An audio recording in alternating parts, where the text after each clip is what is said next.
love cooking in cast iron skillets. But hold your horses. There's a lot more to know about cast iron skillets than you might think. Hey everyone, welcome to Gearheads. Lisa is out on vacation, so joining me today is my ATK Reviews teammate, Valerie Lee Stack. Thanks for joining us, Val. So great to be here, Hannah. Cast iron skillets are one of the most versatile pieces of cookware you can buy, since they work on the stovetop, in the oven, even on the grill. In terms of cooking, there's very little these pans can't do. And with plenty of use and the right care, their surface becomes naturally non-stick. But how do you choose between the many types of cast iron skillets, and how do you take care of them properly? Today, we are going to answer your frequently asked cast iron skillet questions. I'll guide you through shopping for traditional versus enameled cast iron skillets, and then Val is going to show you how to achieve and maintain that naturally non-stick surface. First up, Hannah with her buying guide. Today, we're going to focus on three main types of cast iron skillets. The traditional, mass-produced skillets with a rougher texture, the less common artisan skillets with a smoother texture and a golden color, and enamel-coated cast iron skillets. These are our ATK recommended winners from Lodge, Smithey, and Creuset. Let's start with how they're made. All cast iron skillets start as hot molten iron that's poured into molds of sand, which has a hotter melting temperature than iron. After the pans have cooled, they are broken from their mold, covered with a thin layer of oil, and baked at a high temperature, which seals and rust-proofs the surface with a layer of seasoning and makes the pan ready to use, enabling a sort of naturally non-stick coating after use. This process is what makes cast iron skillets and other cast iron cookware so great. Its superpower is that it can retain and conduct plenty of heat for deep browning in food. Generally, being a single piece of metal also makes these skillets very sturdy. We'll first look at our traditional winner from Lodge. This is by far the least expensive of the bunch, and it is a really great bargain. These pans are mass-produced, meaning they are thicker than the artisan or enameled pans, and they carry a rough texture left behind from the sand mold they were cast in.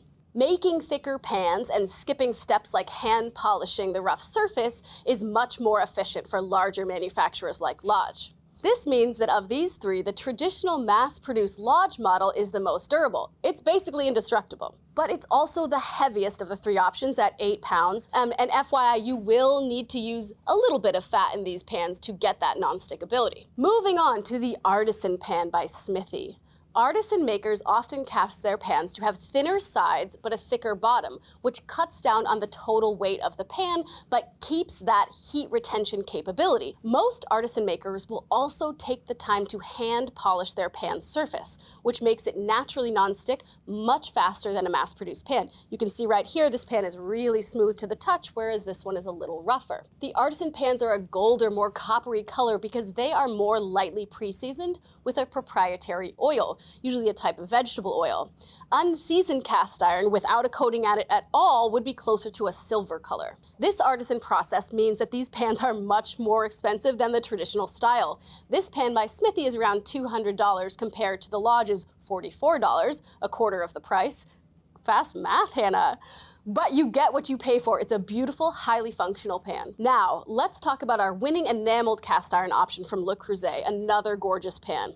These cast iron pans start out like traditional cast iron, but then they're coated in a glass-like vitreous glaze that seals the pan from air and moisture that could cause rust. If you don't know what vitreous means, I didn't either. It means derived from glass. This glaze starts as a powder, which is then melted on at very high temperatures. Like regular cast iron, these pans have excellent heat retention, so they'll sear, fry, and braise well, maintaining the heat you want without undesirable temperature dips as food is added or flipped, which is great for like frying, for example. But unlike regular cast iron, their enamel coating makes enameled cast iron pans virtually maintenance-free. You never have to season them, and you can soak, use soap, and scrub as much as you'd like. Best of all, you can cook almost anything, even acidic foods that need to be simmered for a long time, like a tomato sauce, because the enamel seals the cast iron, making the pan rust-proof and non-reactive.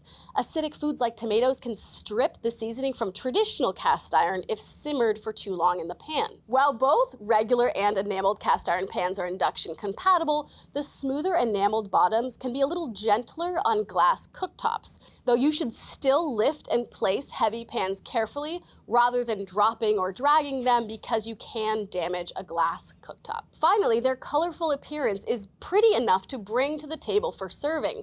Our recipes for warm dips and fondue take advantage of these features. Be warned, however, that this enameled coating makes these skillets less durable than their uncoated brethren. The enameled coating can sometimes heat and expand and retract at different rates, which can lead to cracking, an issue called crazing. The enamel isn't toxic, but you certainly don't want that in your food, and it does make the surface more sticky. Another downside, don't expect enameled cast iron skillets to be or become non-stick. Enamel, like we said, is a glass-like coating heated to very high temperatures and bonded to the pan surface. It will not become seasoned as you use it the way plain cast iron does. While some manufacturers claim their pans will do this and become more non-stick with use, in our hands-on testing experience, we found that not to be the case. Basically, these pans are going to be naturally non-stick. The enameled cast iron skillet never will. Enameled pans also tend to be more expensive. Our winner from Le Creuset is about $250. We also tested a bunch more and found a best buy from Viking, which was around $110. So, which should you buy between enameled and regular cast iron? It depends how you cook. With traditional and artisanal cast iron pans, you're never gonna baby your cookware. If you wanna bang it around with no fear of damage and use it at any temperature, under the broiler or on the grill, even over live fire or with metal utensils, they're also for the person that doesn't mind simple maintenance. You want to wash and dry these pans thoroughly and lightly oil them each time after use to prevent rust and build up that nonstick surface. These are also for cooks that don't mind using little to no soap. Hot water and a good scrub brush, our winners from O Cedar, will suffice. These are also for folks who don't plan to make long, simmered, acidic sauces such as a marinara in this pan. You also never want to leave these pans soaking in the sink, so if you're that type of cook, maybe cast iron isn't for you. Enameled is for the person that never wants to think about seasoning their pan. Enamel doesn't need it. This is also for the person who doesn't mind spending a little more. You know, remember, even our best buy here is $100 versus $44 for the Lodge. This is also for someone who does not mind being a little bit cautious with the glass-like enameled surface. You also want to avoid using metal utensils and scraping or banging the pan. You know, it's glass, so you gotta be a little bit careful with it. You also don't want to stack them in a pile all willy-nilly. You can put a piece of paper towel, a paper plate, a piece of fabric in between your skillets to help cushion them as they sit. If you plan to cook lots of long simmering acidic sauces in your skillet, an enameled skillet is a fine choice for that. Again, it does not have that seasoning that you have to worry about wearing away. And finally, if you want cast iron but would like a lighter pan, look to enamel. They tend to be lighter than traditional, and traditional pans, while they are a few pounds heavier, they have better heat retention, so there is a little bit of a trade-off there, though all of these are gonna sear a great steak. Between traditional and artisanal nonstick, it really comes down to price. Both perform really well. The artisanal pans are a little less maintenance than the traditional pans, and they just look beautiful. Whatever type of cast iron skillet you choose, look out for these key features when you shop across materials and styles. First, a broad cooking surface. We preferred pans that offered at least 10 inches of flat cooking surface. This allowed for plenty of room for cooking and prevented crowding when shallow frying potato wedges and searing steaks, so you really get that beautiful browning. Another factor, sides that are at least 2 inches tall. The sides of one pan we tested measured just 1 3/4 inches tall from the pan's interior bottom. That extra height is really necessary for containing hot oil in food, such as when frying donuts and shallow frying chicken. You don't want to risk overflowing hot oil anywhere. Next up, weight. There is such a thing as light lightweight cast iron pans, we've tested them, we don't like them. While lighter, thinner pans were much easier to lift, they simply do not do the thing we really want cast iron to do: retain and conduct plenty of heat for deep, even browning. A thick, heavy pan has the mass and density to hold more heat than a thinner pan does, and once preheated, will cook more evenly than a thinner and lighter pan. Make sure to preheat these things like 5 minutes. A big helper handle is also key. It wasn't totally a deal breaker. Some nice pans had smaller handles, but we preferred those with wide, broad loops that we could really hang on to, especially when wearing oven mitts. Like we said, these are heavy pans that get really hot. You need a good place to grip. When it came to size, we also tested 8-inch and then 10-inch cast iron skillets. The same criteria apply to those two sizes, and they are great in that they can save space and they're a little bit lighter.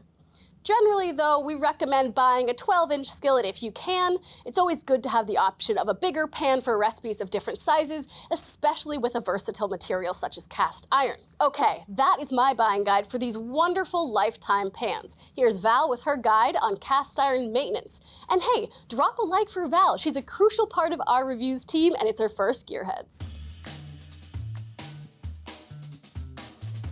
As Hannah said, an important feature of cast iron skillets is its natural non-stick ability. When fat or cooking oil is heated to its smoke point in cast iron, its fatty acids oxidize and reorganize or polymerize into a new plastic-like layer of molecules. This layer becomes trapped within the surface of the pan and bonds to the metal itself, creating the slick coating known as seasoning. Repeated exposure to smoking hot oil continues to build on this coating, making it more slippery and durable. That's why, even though most skillets these days come with a factory seasoning, the surface will become even more nonstick with repeated use. Over time, the pan might start to look patchy because of general wear and tear on the surface. And that's when you should season it. To do a seasoning touch-up, heat the skillet over medium-high heat using paper towels dipped in oil and held with tongs. Wipe the surface until oil smokes and there's no remaining oil residue. Repeat the oil application 3 to 5 times, making sure the oil smokes, and let the skillet cool lightly after each application. When it comes to the oil you should use for seasoning cast iron, the more polyunsaturated the fat, the more readily it will oxidize and polymerize. We have found that flaxseed oil, which oxidizes and polymerizes faster than other vegetable oils, forms a particularly durable seasoning. But cheaper oils such as sunflower and soybean also work fine. Over the lifetime of a cast iron skillet, you'll just need to maintain or touch up its seasoning. But if the seasoning becomes very dull or damaged, or if the pan badly rusts, you'll need to give it an overhaul. First, try steel wool and soap. Give it a good thorough scrub to remove crusty residue and traces of rust, and get it back to a level surface. You don't need to remove all the seasoning, just the gunky parts. Rinse and dry the skillet thoroughly and re-season it on the stove. Lisa has an even more in-depth guide to stripping and re-seasoning your skillet in the oven, which you can find on our website. Let us know in the comments if you'd like to see Lisa cover that in another video. When it comes to cleaning cast iron skillets, wipe the interior surface of a still warm skillet with paper towels to remove any excess food and oil. Rinse it under hot running water, scrubbing with a non-metal brush or non-abrasive scrub pad to remove any traces of food. Use a small amount of soap if you like. Rinse well. Dry the skillet thoroughly.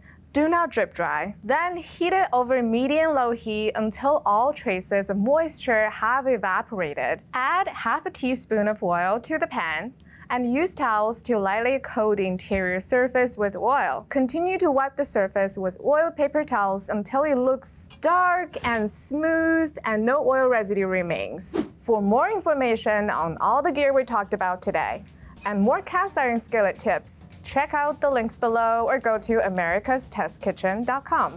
Which cast iron skillet do you think is best for you? Traditional, artisan, or enameled? Let us know in the comments. Hit that like button while you're down there, and be sure to click the bell icon so you never miss an episode.